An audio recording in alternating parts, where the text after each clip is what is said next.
ചെയ്തിട്ടുണ്ട്.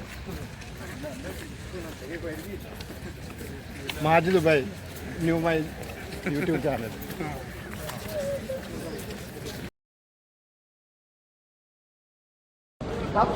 മഞ്ഞാണെങ്കിലും മഴയാണെങ്കിലും വെയിലാണെങ്കിലും പേമാരിയാണെങ്കിലും കന്യാകുമാരിയാണെങ്കിലും കശ്മീരാണെങ്കിലും 3742 കിലോമീറ്ററിലെ ഓരോ ചുവടുവെപ്പിലും 150ഓളം വരുന്ന ദിവസങ്ങളിലെ ഓരോ മണിക്കൂറുകളിലും അയാൾ പറഞ്ഞത് ഇന്ത്യ എന്ന ആശയത്തെക്കുറിച്ചാണ്. ഈ രാജ്യത്തെ ജനതയെ ഒരുമിച്ച് നിർത്തേണ്ട ആവശ്യകതയെക്കുറിച്ചായിരുന്നു. ഓരോ മനുഷ്യരെയും ചേർത്ത് നിർത്തലിന്റെ അനിവാര്യതയെക്കുറിച്ചാണ്.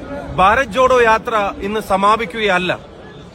ഈ ശ്രീനഗറിന്റെ മണ്ണിൽ നിന്ന് ഈ രാജ്യത്തെ ജനങ്ങളുടെ ഹൃദയങ്ങളിലേക്ക് പടരുകയാണ്.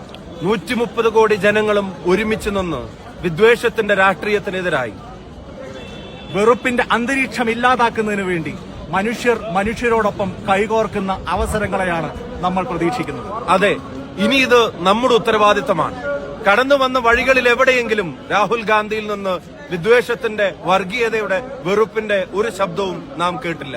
മറിച്ച് അദ്ദേഹത്തെ കാണാൻ, കൈവീശി കാണിക്കാൻ, അദ്ദേഹത്തോടൊപ്പം അണിചേരാൻ ഈ രാജ്യത്തെ മുഴുവൻ ജനതയും ഒരുമിച്ച് അണിനിരക്കുന്ന കാഴ്ചയാണ്, ഒരുമിച്ച് തെരുവുകളിലേക്ക് ഒഴുകുന്ന കാഴ്ചയാണ് നമ്മൾ കണ്ടത്. ജാതിയും മതവും അവിടെ തടസ്സമായില്ല. ലിംഗവ്യത്യാസങ്ങൾ അവിടെ പ്രതിബന്ധമായില്ല. സംസാരിക്കുന്ന ഭാഷ ആശയവിനിമയത്തിന് ഒരു പ്രതിബന്ധമേ ആയില്ല. അതുതന്നെയാണ് ഭാരത് ജോഡോയുടെ സന്ദേശം. ആ സന്ദേശം നമുക്ക് ഏറ്റെടുക്കാം. ഈ ജനത ഒരുമിച്ച് നിന്ന് വിദ്വേഷത്തിന്റെ രാഷ്ട്രീയത്തെ പരാജയപ്പെടുത്തട്ടെ. വെറുപ്പിന്റെ പ്രത്യയശാസ്ത്രത്തെ ഇല്ലാതാക്കി കരങ്ങളോട് കോർത്തുകൊണ്ട് ഇന്ത്യ എന്ന ആശയത്തെ വീണ്ടെടുക്കാൻ നമുക്കൊരുമിക്കാം.